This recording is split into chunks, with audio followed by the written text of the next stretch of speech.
नमस्कार दोस्तों, मैं स्वागत करता हूं अपने इस YouTube channel Sudhir study centre में। दोस्तों, अगर आप इस चैनल पर नए हैं तो चैनल को सब्सक्राइब कर लीजिए, जिससे आने वाली वीडियो के सभी नोटिफिकेशन आप तक पहुंचते रहें। वीडियो को लाइक करिए, शेयर करिए ताकि किसी और का भी लाभ हो। और अगर आपका कोई प्रश्न है तो हमें कमेंट कीजिए, आपके प्रश्न का जवाब दिए जाने का कोशिश किया जाएगा। तो दोस्तों, जैसा कि आप लोग जानते हैं कि पिछले वीडियो हमने पाठ 1 को पढ़ लिया था और आज हम पढ़ेंगे पाठ 2, जिसका नाम है वन एवं वन्य जीव संसाधन। इस पाठ के बारे में हम बारीकी से समझेंगे। तो चलिए बिना देरी किए इस चैप्टर को स्टार्ट करते हैं। अगर भरोसा खुदा पर है तो किस्मत में जो लिखा है वही पाओगे। अगर भरोसा खुद पर है तो खुदा वही लिखेगा जो तुम चाहोगे। चलिए इसी के साथ हम स्टार्ट करते हैं।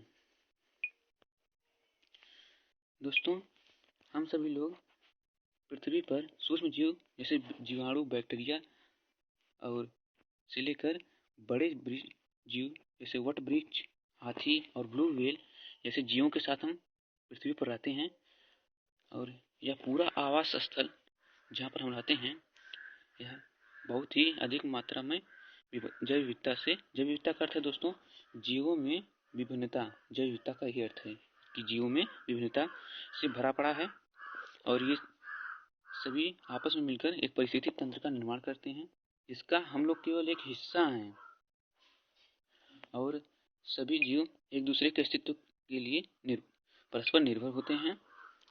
जैसे जिस वायु में हम सांस लेते हैं तथा जो जल जिसे हम पीते हैं और मृदा जिसमें हम अनाज उत्पन्न करते हैं, जिसके बिना हम जीवित नहीं रह सकते हैं, इनका पुनः भरण अर्थात इनका पुनः सृजन सूक्ष्म जीव करते हैं। और पारिस्थितिक तंत्र भी अपनी महत्वपूर्ण भूमिका निभाता है, क्योंकि सभी जीव इस पर ही निर्भर रहते हैं। यह एक प्राथमिक उत्पादक है। तो चलिए आगे बढ़ते हैं। हमारा अगला टॉपिक है तो फ्रेंड्स, हमारा अगला टॉपिक है भारत में वनस्पति जाति और प्राणी जाति। देखिए दोस्तों,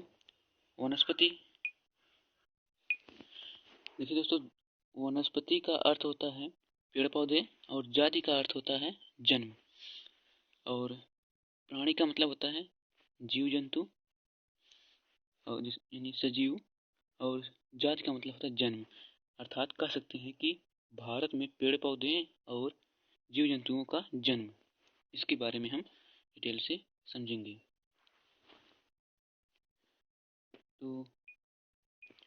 तो दोस्तों, अगर हम अपने आसपास ध्यान से देखते हैं तो हम यह पाएंगे कि कुछ ऐसे जीव पाए जाते हैं, जीव व पेड़ पौधे पाए जाते हैं जो केवल हमारे ही क्षेत्र में उपलब्ध हैं। अर्थात कह सकते हैं कि भारत जैव विविधता के मायने में सबसे समृद्ध देश है। यहाँ पर 8% अर्थात 16 लाख जैव उपजातियाँ पाई जाती हैं। ये अभी खोजे जाने वाली उपजातियों में 2 या 3 गुना है। इनकी संख्या अभी 2 या 3 गुना है अभी खोजी जाने वाली जातियों से। दोस्तों, क्षेत्रफल के आधार पर दोस्तों 16 लाख का आंकड़ा दिखाया गया है। और दोस्तों आगे कह रहा है कि क्षेत्रफल और किस्मों के बारे में हम पिछली पढ़ चुके हैं, अर्थात क्लास 9 में हम पढ़ चुके हैं, ऐसा कह रहा है। और कह रहा है कि आपने कभी सोचा है कि संसाधनों का आपके दैनिक जीवन में क्या महत्व है। कह रहा है, क्या आपने कभी सोचा है कि दैनिक जीवन में संसाधनों का क्या महत्व है, इनका क्या उपयोग है। अर्थात इसको आप लोग स्वयं सोच सकते हैं। और आगे कह रहा है, ये विविधता वनस्पति जाति और प्राणी जात हमारे हर रोज के जीवन में इतने गुथे हुए हैं कि इसकी कद्र नहीं है, परंतु पर्यावरण के प्रति असंवेदना के कारण पिछले कुछ समय से इन संसाधनों पर भारी दबाव बढ़ा है। ऐसा कह रहा है कि वनस्पति जात और प्राणी जात में हमारे दैनिक जीवन अर्थात रोजमर्रा की जिंदगी में इतने तरीके से गुथे हुए हैं कि इनकी हम लोग कद्र नहीं कर पा रहे हैं, और संसाधनों का विवेकपूर्ण उपयोग न होने के कारण से संसाधनों का हाथ से होता चला जा रहा है, जिस पर संसाधनों पर भारी दबाव पड़ रहा है। चलिए आगे बढ़ते हैं।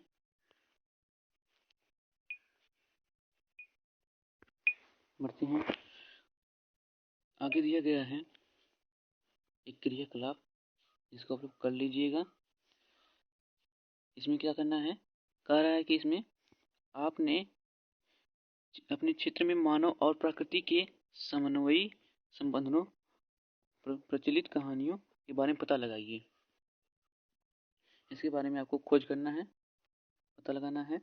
और आगे नीचे दिया गया है, कह रहा है कि कुछ अनुमान यह कहते हैं कि भारत में 10% वन्य वनस्पति जाति और 20% स्तनधारियों को लुप्त होने का खतरा है। इनमें से कई उपजातियां तो नाजुक अवस्था में हैं और लुप्त होने के कगार पर हैं।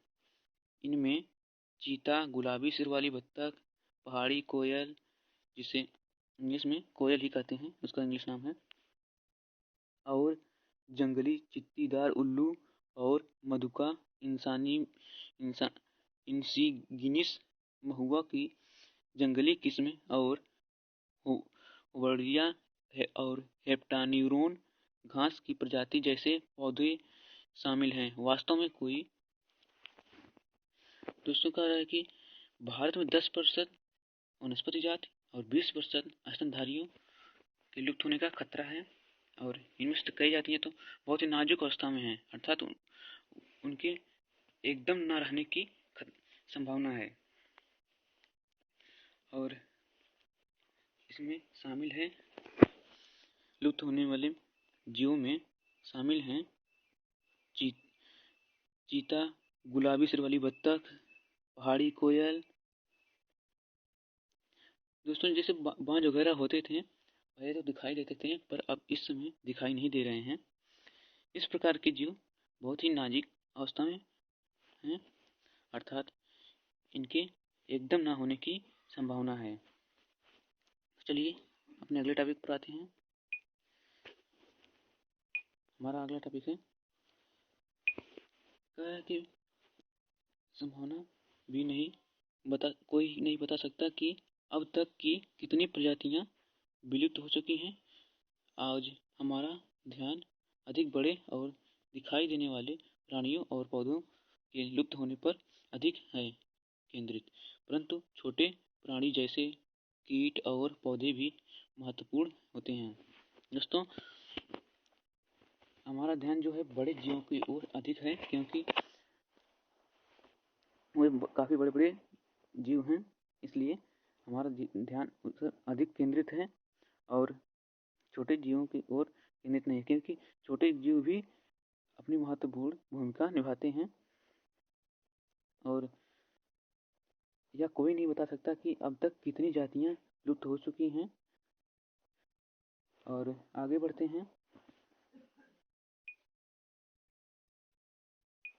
हमारा अगला टॉपिक है, देखिए, लुप्त होते वन। दोस्तों मनुष्य ने वनों की अंधाधुंध कटाई करने से वनों के संसाधनों के भी लुप्त होने का खतरा है, क्योंकि यदि वनों को काट दिया जाएगा तो ऑक्सीजन कहाँ से बनेगा। जब ऑक्सीजन नहीं रहेगा तो मनुष्य कहाँ से रहेंगे, जीव जंतु कहाँ से रहेंगे। इसीलिए हमें पेड़ पौधे अधिक से अधिक मात्रा में लगाने चाहिए और उनका संरक्षण करना चाहिए। चलिए आगे बढ़ते हैं।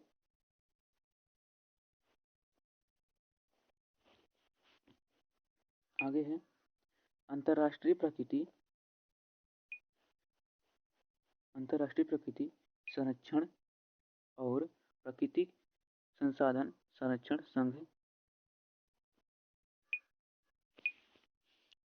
संघ IUCN, जिसका नाम है international union of conservation nature.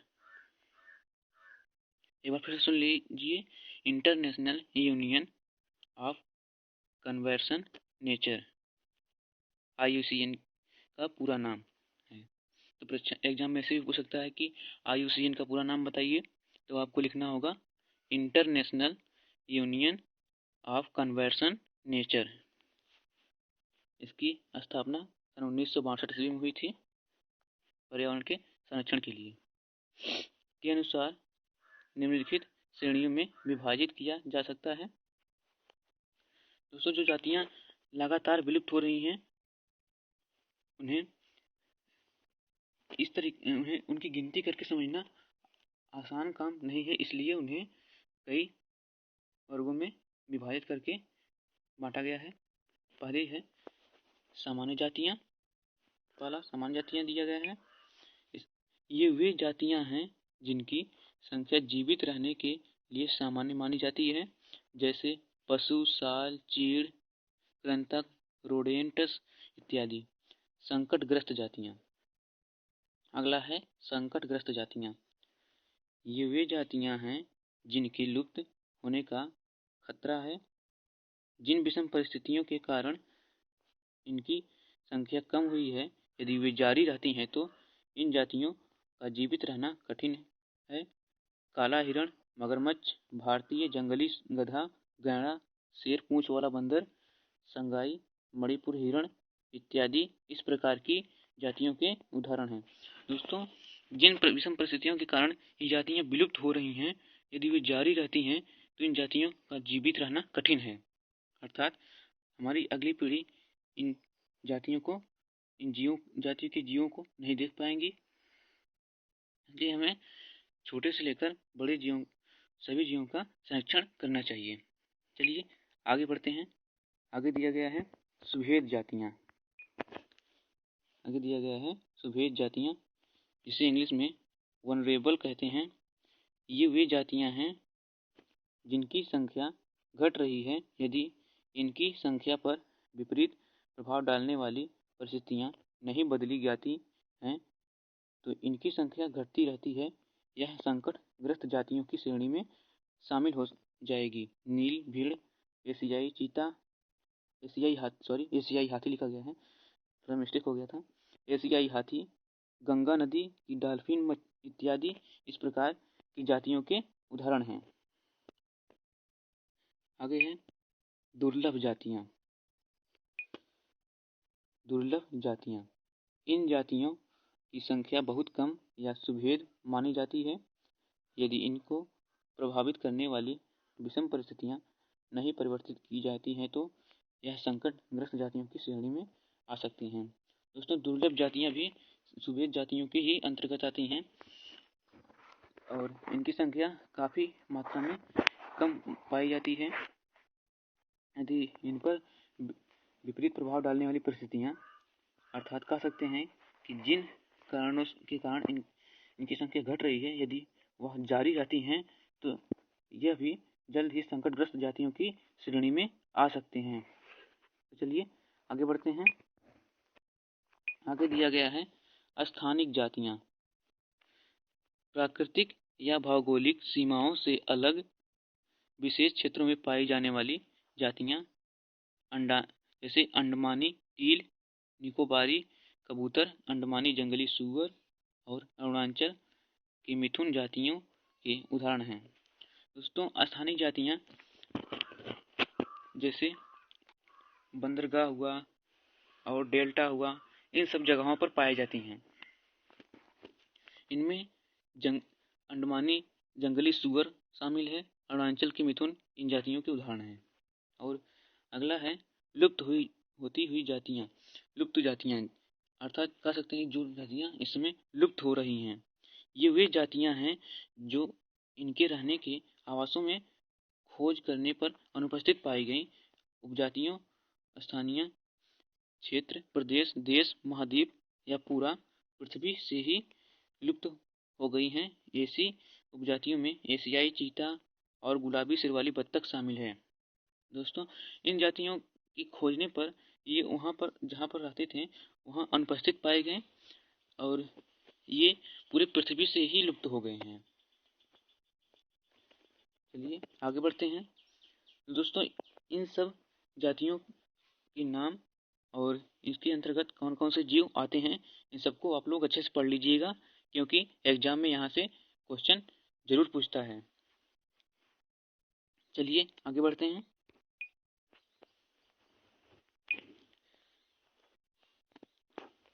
कह रहा है कि एशियाई चीता कहाँ चला गया। इसको आप लोग पढ़ लीजिएगा, समझ लीजिएगा। चलिए डायरेक्ट अपने अगले टॉपिक पर आते हैं। देखिए यहाँ पर दोस्तों एक प्रश्न दिया गया है। कह रहा है कि वे प्रतिकूल कारक कौन से हैं जिनसे वनस्पति जाति और प्राणी जाति का ऐसा भयानक हास्य हुआ है। कह सकते हैं कि पूछ रहा है कि वह कौन से कारण हैं जिनके कारण सारी जातियां विलुप्त हो रही हैं। तो हो सकता है कि इसमें यही लिखा जाएगा कि इन सब कारणों के लिए उत्तरदायी मनुष्यों द्वारा उत्पन्न की गई समस्याएं हो सकती हैं, जैसे वनोन्मूलन, अतिपशुचारण और शहरीकरण, उद्योग धंधे से उत्पन्न होने वाले विषैले धुएं इत्यादि इस प्रकार के कारण हो सकते हैं। चलिए आगे बढ़ते हैं। आगे दिया गया है, कह रहा है कि यदि आप अपने चारों ओर नजर दौड़ाएंगे तो पाएंगे कि किस प्रकार हमने प्रकृति को संसाधनों पर परिवर्तित कर दिया है। हमें लकड़ी, छत, छाल, पत्ते, रबड़, दवाइयाँ, भोजन, ईंधन, खाद इत्यादि प्रत्यक्ष अथवा परोक्ष रूप से भोजन वनों और वन्य जीवों से प्राप्त है। इसलिए हम ही जिन्होंने वन और वन्य जीवन को नुकसान पहुंचाया है। भारत में वनों का सबसे बड़ा नुकसान हुआ है। दोस्तों, कह रहा है कि अगर हम अपने आसपास नज़र दौड़ाएं और ध्यान से देखें कि हमने प्राकृतिक संसाधनों को अपने प्रौद्योगिकी और तकनीकी से दूसरे संसाधनों में परिवर्तित कर लिया है। लकड़ी, छाल, पत्ते इत्यादि हमारी आवश्यकता की वस्तुएं सब जो प्रत्यक्ष अथवा अप्रत्यक्ष सब वन से प्राप्त होती हैं और इसलिए हम वन और वन्य जीवों को नुकसान जिन्होंने वन और वन्य जीवों को नुकसान पहुंचाया है। भारत में वनों का सबसे बड़ा नुकसान हुआ है, क्योंकि यहाँ पर पेड़ पौधों की अंधाधुंध कटाई सबसे बड़ा नुकसान दोस्तों भारत में हुआ है वनों का, क्योंकि यहाँ पर पेड़ पौधों की अंधाधुंध कटाई और इत्यादि ऐसे कारण हो सकते हैं जिससे भारत में वनों का इतना भयानक हास्य हुआ है। अब आगे कह रहा है, उपनिवेश काल और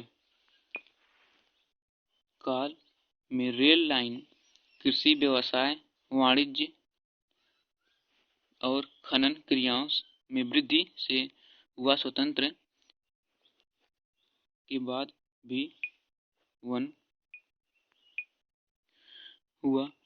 के बाद भी वन संसाधनों की सिकुड़ने से कृषि फैलाव महत्वपूर्ण कारक में से एक रहा है। भारत में वन सर्वेक्षण के अनुसार 1951 और 1980 के लगभग 26,200 वर्ग किलोमीटर वन क्षेत्र कृषि भूमि में परिवर्तित किए गए। अधिक जनजाति क्षेत्र विशेषकर पूर्वोत्तर और मध्य भारत में स्थानांतरित झूम अथवा शैलेश वर्ण खेती के चलते वनों की कटाई या निम्नीकरण हुआ है। दोस्तों, 26,200 वर्ग किलोमीटर कृषि भूमि से भी अधिक वन खेत में परिवर्तित कर दिए गए हैं, जिन पर अब खेती की जाती है। इसमें झूम और शैलेश ये खेती है, इनके बारे में हम अगले चैप्टर में पढ़ेंगे, बारीकी से समझेंगे इसको कि झूम कृषि किसे कहते हैं, शैलेश कृषि किसे कहते हैं और वर्ण खेती क्या है। इसके बारे में हम अगले चैप्टर में पढ़ेंगे बारीकी से। चलिए आगे बढ़ते हैं।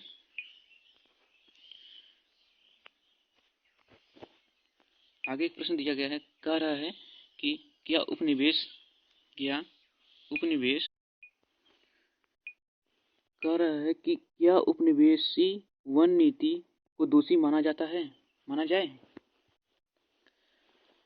कि अर्थात कह सकते हैं व्यापार जो वगैरह हो रहा है, क्या उनको दोषी मानना चाहिए। इसका जवाब आप लोग स्वयं ढूंढिएगा।